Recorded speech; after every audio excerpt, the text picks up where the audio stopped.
Bien-aimés frères dans le Seigneur, que la grâce et la paix de Dieu soient avec vous tous. Amen. Frères et sœurs dans le Seigneur, que la grâce et la paix de Dieu soient avec vous tous. Amen.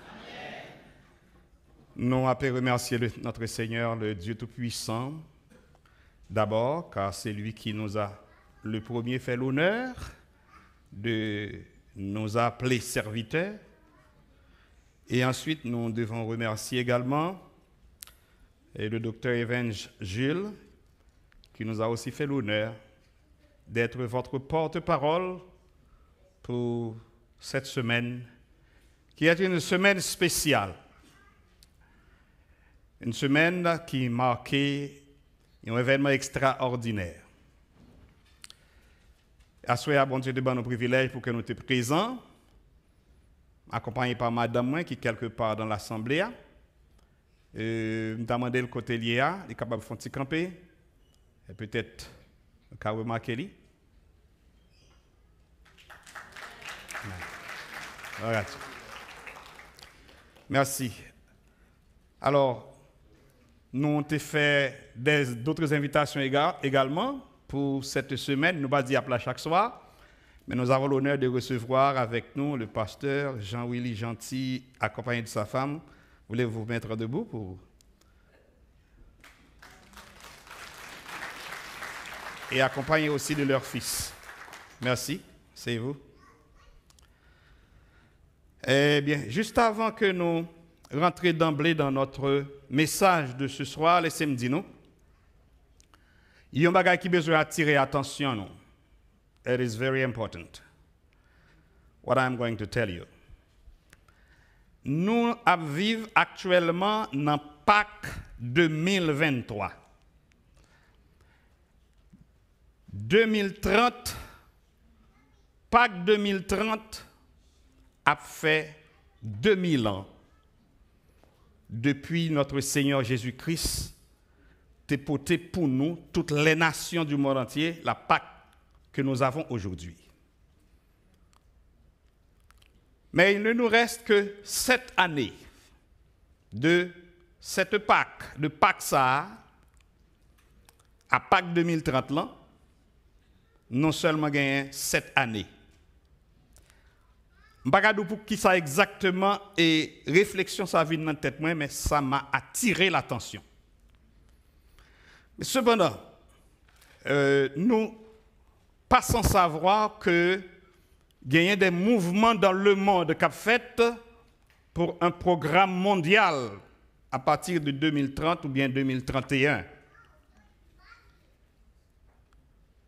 Moi, je dis ça pour que, attention, nous soyons capables de tirer. Il ne nous reste que 7 années pour rentrer dans l'année 2030 qui pourra accomplir les 2000 ans de crucifixion de notre Seigneur Jésus-Christ. Parce que cette semaine, nous devons parler de la croix. Nous pourrons parler de la croix. We are going to talk about the cross of the Lord Jesus, the cross that he brought on his shoulders to die for sinners, and that today we are saved by that cross, the cross of Christ. Cela veut dire que durant cette année, ça m'a invité chrétiens à avoir des yeux ouverts. Les yeux ouverts sur les événements qui se passent dans le monde, sur l'attachement que nous devons porter à la parole de Dieu, qui est la parole vivante, la parole puissante. D'ailleurs, c'est de cela que nous pourrons parler pendant toute semaine. The cross of Christ. For some people in the world, it's foolishness. Mais pour nous-mêmes qui sauvés, c'est la puissance de Dieu. Amen. On est en train de parler de puissance actuellement dans le monde. On ne peut pas attendre de faire référence à la puissance de la croix.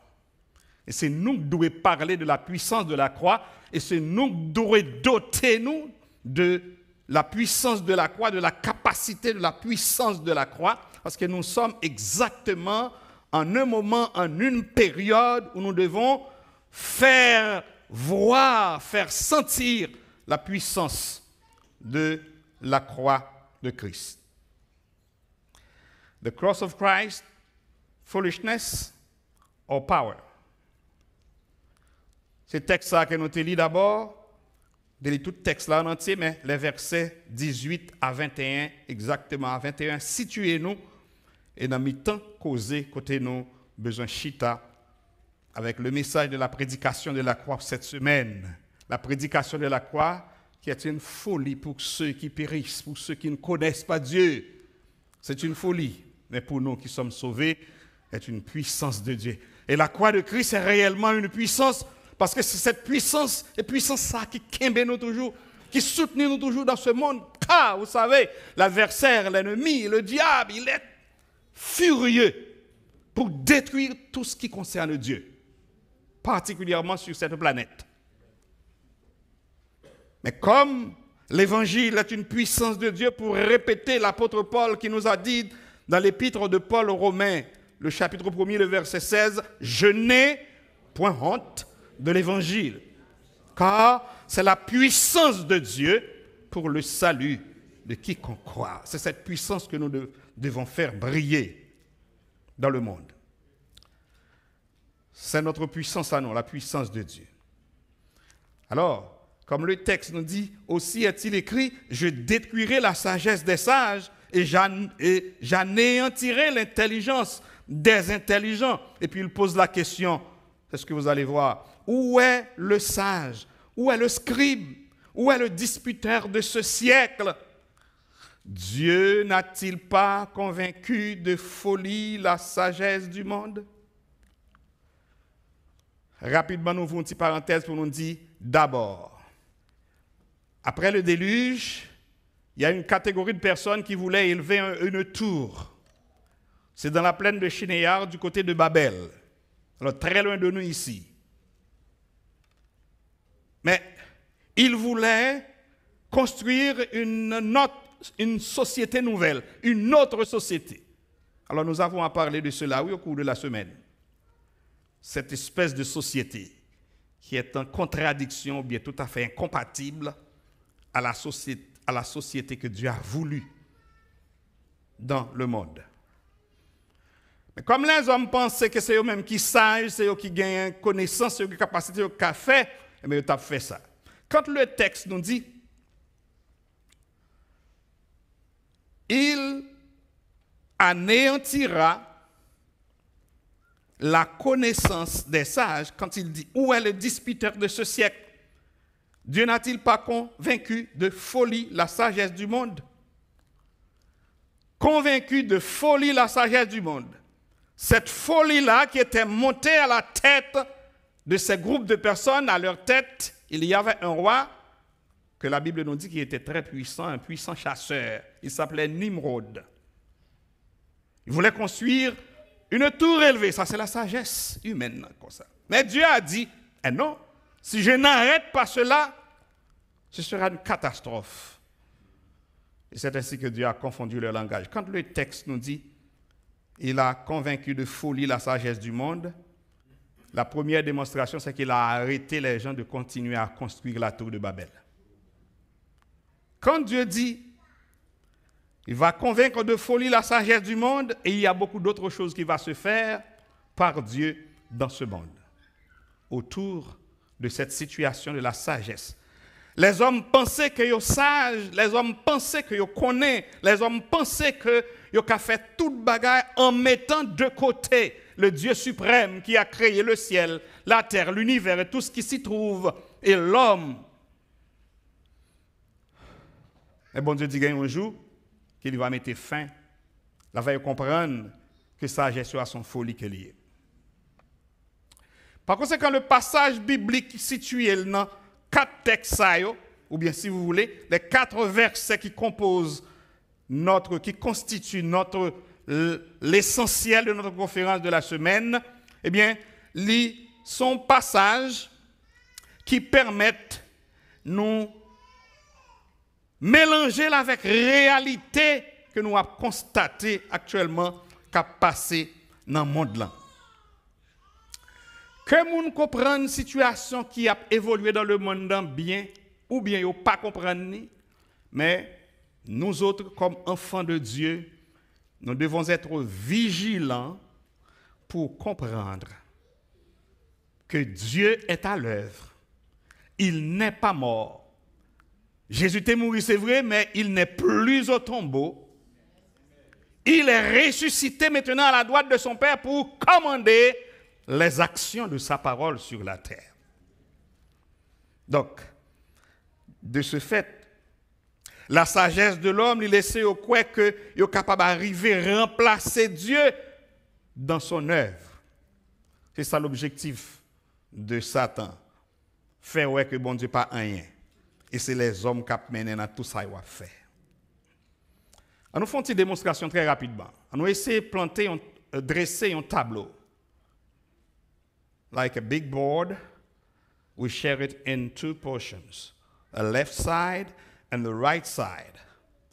Sur chaque bord side, sur gros tableau, nous avons mis deux mentions. Dans un bord, disons, nous prenons le bord droite là pour nous écrire mention ça. La puissance, alors, la croix de Christ, puissance pour le salut des hommes. Ça, c'est un bord. Et puis tout l'espace là était vide.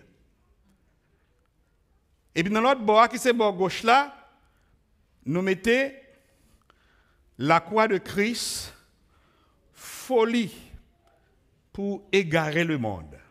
Et puis nous faisons des inscriptions sur ça. C'est obligatoire pour tout le monde. Il faut que vous veniez inscrire, il faut que vous fassiez un choix quand même. Il faut que vous choisissiez une colonne. C'est deux colonnes là. Il faut choisir une colonne quand même. Qui côté vous voulez inscrire non pas? Dans qui colonne vous voulez inscrire non pas?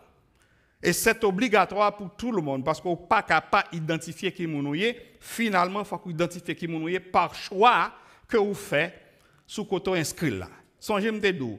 Colonne à droite là nous dit The cross of Christ, power for human salvation.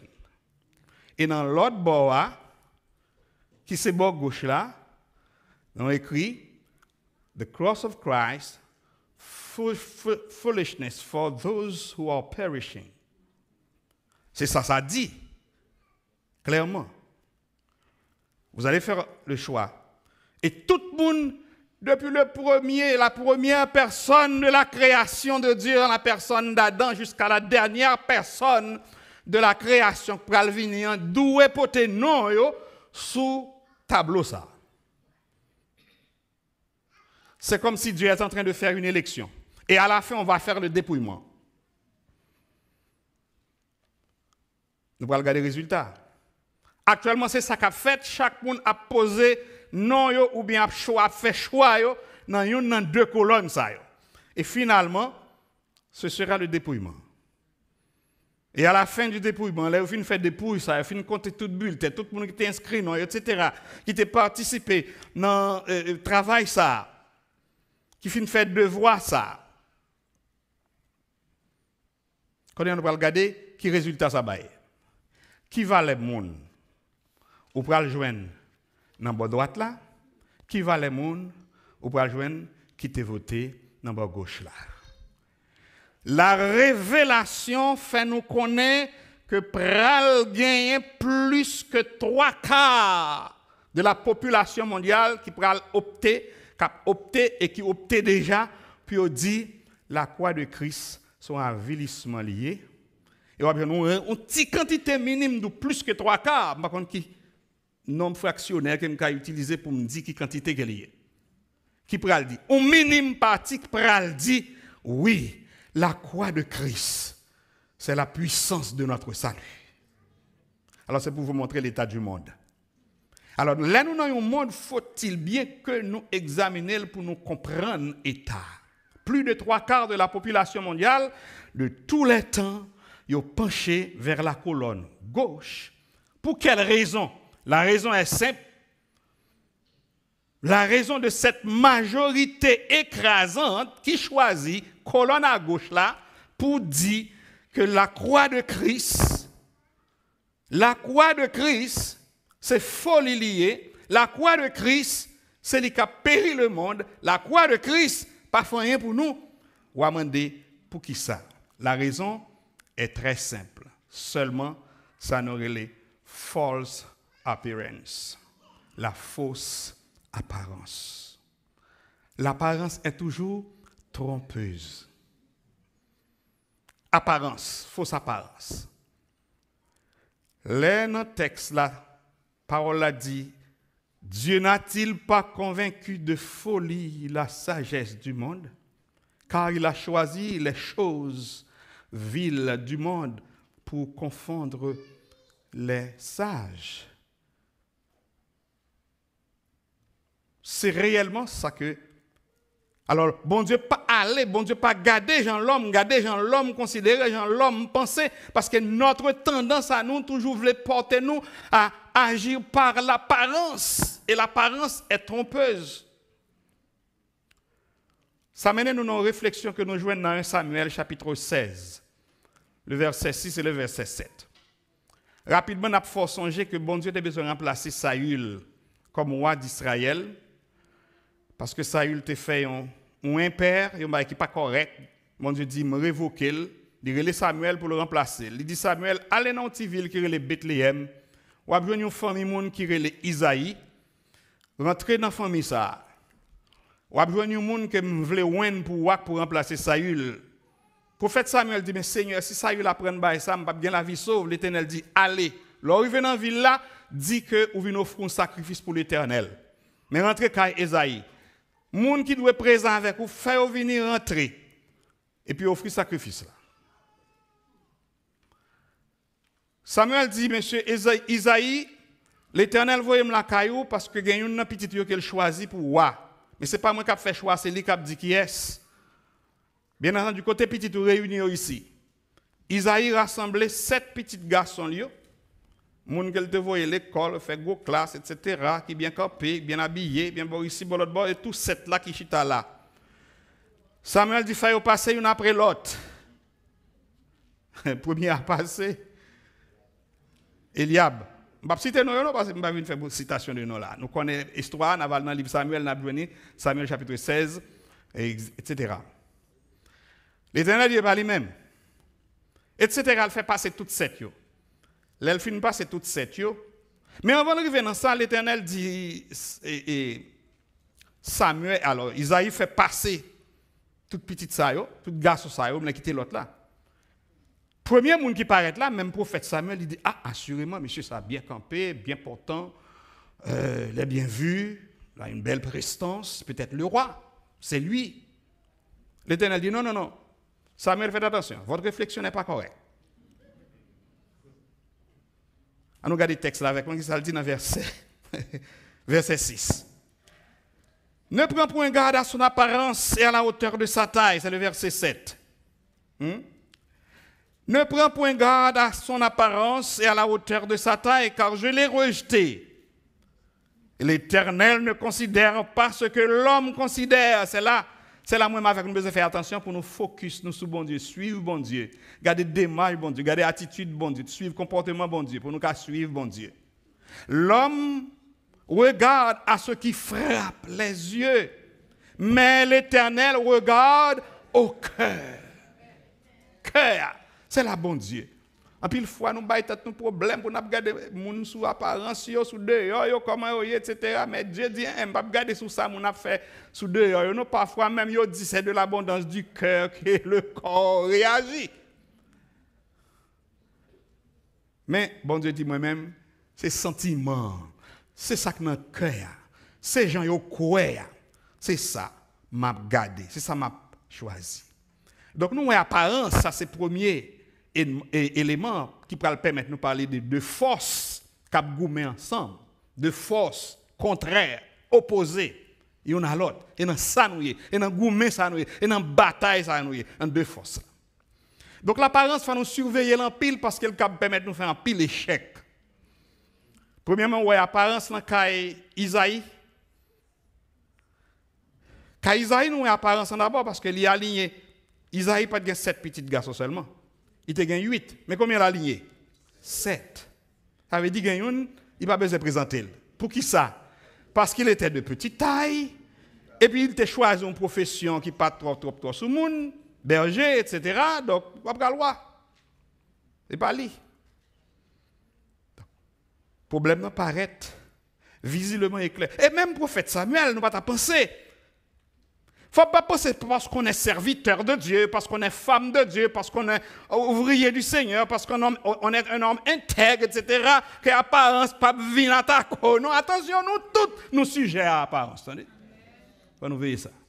Pour nous écouter l'apparence qu'a mené, qu'a traîné nous. Même le prophète Samuel, ce texte-là, qui dit pas moi qui dit non, texte là dit, au moment que, verset 6 là, au moment que Samuel, ouais, Eliab, apparaît, lui-même tout lui dit, ah, non, quel il ne pas dire ça pour m'entendre, non, quel dit, ah, assurément, c'est ouais ça. C'est à ce moment-là que l'Éternel reprend, il dit, attention Samuel, corrigez Kayo.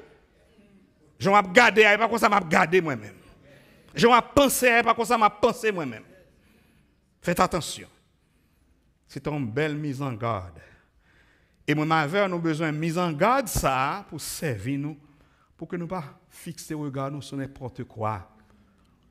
Nous avons le code bon Dieu pour demander Seigneur, qui soit voulu ou même, qui j'en voulu, ce n'est pas sous ça me garder, pas sous ça me voir, que j'ai besoin d'agir, sur gens ou même ou agir. Apparence, il y a deux forces que je vais parler de eux-mêmes. The two opposite forces in this world. Deux forces qui sont opposées l'une à l'autre. C'est ça que nous gagnons comme mission pendant cette semaine. Et pour nous encourager à méditer sur les deux forces qui s'opposent, deux forces qui opposent ensemble. La force de l'apparence et la force de la vérité. La vérité d'une part a dit quelque chose, et puis l'apparence même a dit l'autre bagaille. Exemple Samuel là, dans la cas Isaïe c'est une, mais un deuxième exemple nous prend pour nous illustrer contradiction qui gagne entre deux forces qui gommé dans le monde là. De toute façon, c'est deux forces qui gommé dans le monde là pour nous dans qui bon nous appuyer. Nous t'es inscrit dans le bon qui dit oui, me connais la croix de Christ, la puissance de Dieu pour le salut de l'humanité. Et là nous t'es inscrit là de camper. Pendant que trois cas monde dans le monde, plus que trois cas dit non, croix de Christ pas besoin, c'est lui qui tue nous, c'est lui qui vili nous, c'est lui qui finit avec nous, nous pas rien dans ça. Donc nous rejeter, nous voyons de côté. Faites attention. L'apparence. Dans Genèse chapitre 2, verset 16 à verset 17, nous prenons un deuxième exemple là, qui montre nous, qui parle nous de la vérité, qui ça le dit. Dans le texte, bon Dieu décrété un bagage qui exprime dans Samuel dit là. Le décret de l'Éternel au sujet de la vérité reste toujours la vérité, quel que soit Jean vérité, à ça l'a fait, à quitter vérité, à faire ça l'a fait, rester dans la vérité parce que la vérité c'est âme qui est plus important que nous chrétiens gagnons pour nous combattre le mal. Quand l'Éternel Dieu donna cet ordre à l'homme, à Adam, autant de ça le dit mais décret. You shall eat of all the trees that's bearing fruits in the garden, but except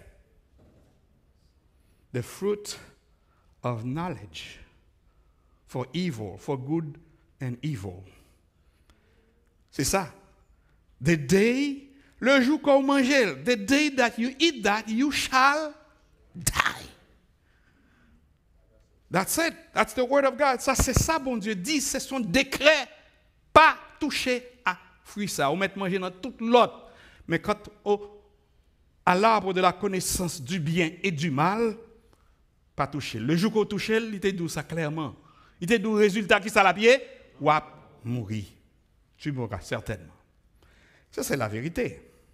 Combien de monde cap gourmand de la vérité? Combien de monde cap camper, cap lutter pour vérité? Pour dire vérité, pour pas détourner la vérité, pour pas offenser la vérité, pour pas opprimer la vérité, mais pour être droite à la vérité. Mais il y a une autre force qui combat la vérité, c'est le mensonge. L'apparence. L'apparence qui est trompeuse. Au compte qui ça apparence dit? On regarde verset 7 là, le verset Verset 7 dit, la femme vit. La femme vit. Li ouais. Dame nan te ouais. Alors le plus souvent, il y a des gens culpabilité à sous femme, non, non, pas porter culpabilité à sous femme, non, car l'ordre n'a pas été intimé à la femme. L'ordre a été intimé à Adam. Quitte Ève te manger fruit, ok, c'est une faute certes, mais c'est une faute que Adam devait corriger. Mais au lieu d'Adam corriger, l'entraîner, tomber là dans tout, c'est là le problème. Pour qui ça?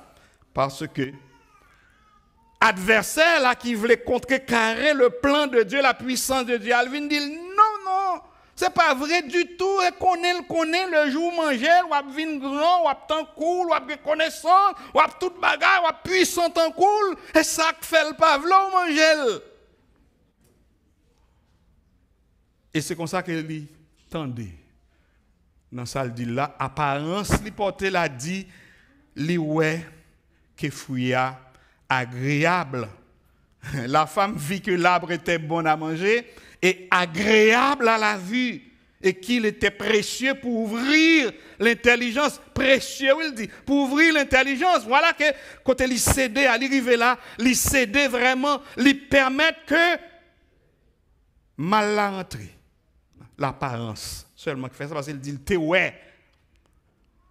C'est ça n'a pas gardé. Au lieu de quitter cœur, nous parler avec conscience, nous parfois c'est yeux nous bon nous, c'est intelligence matérielle nous, intelligence intellectuelle nous, c'est les bon nous qui permettent nous de tomber dans le fossé. Pendant que la vérité de l'autre côté reste et demeure la vérité. Voilà le sort de l'humanité aujourd'hui. Peut-être seulement deux contradictions avec tes gains. La vérité et le mensonge. L'apparence, etc. Mais ça peut être des faits. L'apparence peut être des faits que nous allons essayer de citer deux seulement. On met des faits ça. Il y a un pile. Mais on va essayer de prendre deux seulement. L'apparence est facile. C'est une route facile qui conduit nous à ça nous la séduction. La séduction l'on séduit. The lust. Appearance leads to lust. Convoitise des yeux. L'orgueil de la vie. Apparence peine nous là. L'apôtre Paul dit ça dans 1 Timothée chapitre 4 verset 1er. Il n'a pas pris longtemps nous pour aller dégâts que apparence fait parce que il dit mais l'esprit dit dans les derniers temps quelques-uns abandonneront la foi. C'est ça me voulait avec nous veiller. Quelques-uns, ça pour moi ou même nous pas là-dedans, même quelques-uns abandonneront la foi pour s'attacher à des doctrines de démons, à des esprits séducteurs. Parce que c'est plan Satan, c'est ça les mettre comme outils pour attraper le monde, pour faire perdre la foi. Mais si nous étions attachés clairement à notre principe, le principe de la prédication de la croix, qui est une puissance pour saluer le monde qui sauve, il ne peut pas atteindre nous, il ne peut pas prendre nous dans le piège là. Séduction, lui conduit. La séduction est dangereuse.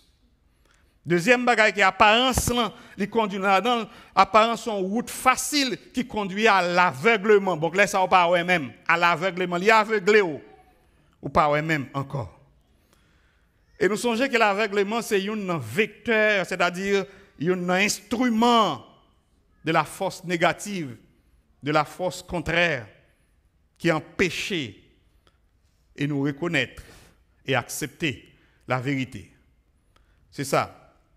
L'aveuglement, il ne peut pas permettre nous, c'est un instrument qui conduit nous pour ne pas ouais vérité à même, pour ne pas accepter la vérité, pour ne pas être d'accord avec la vérité. Mais ça conduit dans ça, l'apparence. Elle est tellement visible. Dans Jean chapitre 11, verset 39 à 48, il racontait pendant Jésus, a fait un miracle. Dans une petite ville aux environs de Jérusalem, qu'il y aurait les Béthanie. Béthanie d'ailleurs, c'est la maison coutumière, qu'elle était qu'on était venu descendre. Il y avait Lazare, un ami de Jésus, le frère des deux sœurs, Marthe et Marie, nous songez. Lazare a fièvre, elle le couché, il n'a pas levé. Et vous dit Jésus bien loin côté le théier, pas trop loin côté le théier. Il était qu'à faire un petit déplacement, il venir, il pas venir, il était. Il dit non, cette maladie, ce n'est pas pour la mort. Et puis il va venir. Il va venir, Lazare mourir. Après 4 jours, il va le chercher. Après 4 jours, il décide de venir. L'amour a fait une fête et puis c'est après 4 jours, il vient. Et là, il vient quand il dit, mais n'aime pas côté, ils ont enterré là bas côté caveau, à côté tombe là. Il dit, mais non, mais Seigneur, c'est pas possible. Il sent déjà, il y a 4 jours depuis qu'il est là. Qu'est-ce que vous allez faire? Alors nous connaissons toute conversation qui gagne entre Jésus avec Marthe, d'abord ce qui causait. Et puis le foule là, il dit, où les wash là? Il dit, non, mais c'est pas possible, qu'est-ce qu'il où les wash ça? C'est 4 jours il est là. Par contre, ça veut dire là, on a 4 jours pour mourir enterré en côté. Et pas dans la glace non lié. Pas dans le frigidaire lié. Enterré, chaleur, toute qualité bail, rivé là, décomposé déjà. Non, pas de monde qui faire ça, Seigneur. Une troisième fois, le Seigneur dit, où les wash là? Bon, par contre, qui a cité brave, qui a roulé là, mais la Bible n'a pas bon. On a été roulé la pierre, et en présence de tout spectateur, ça a assisté, que Jésus peut faire un miracle comme ça. On dit qu'il paraît, il dit Lazare. Il a invoqué son Père d'abord, il a fait la prière. La prière, c'est âmes, non, n'est-ce pas vrai? Il ne faut rien faire sans prier. Il ne faut rien faire sans prier.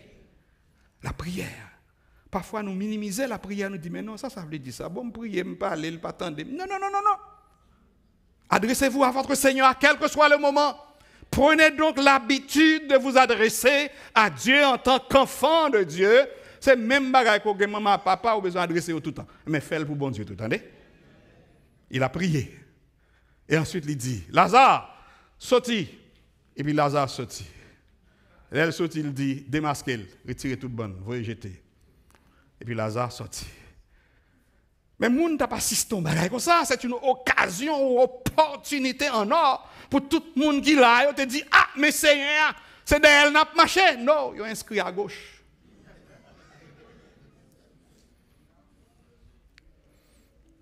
Et maintenant, quelques monde qui étaient là, texte là dit nous, quelques monde qui étaient là, ça le dit, plusieurs des Juifs, le verset 45, Jean chapitre 11, plusieurs des Juifs qui étaient présents crurent en Jésus. Là, il y a eu un miracle ça.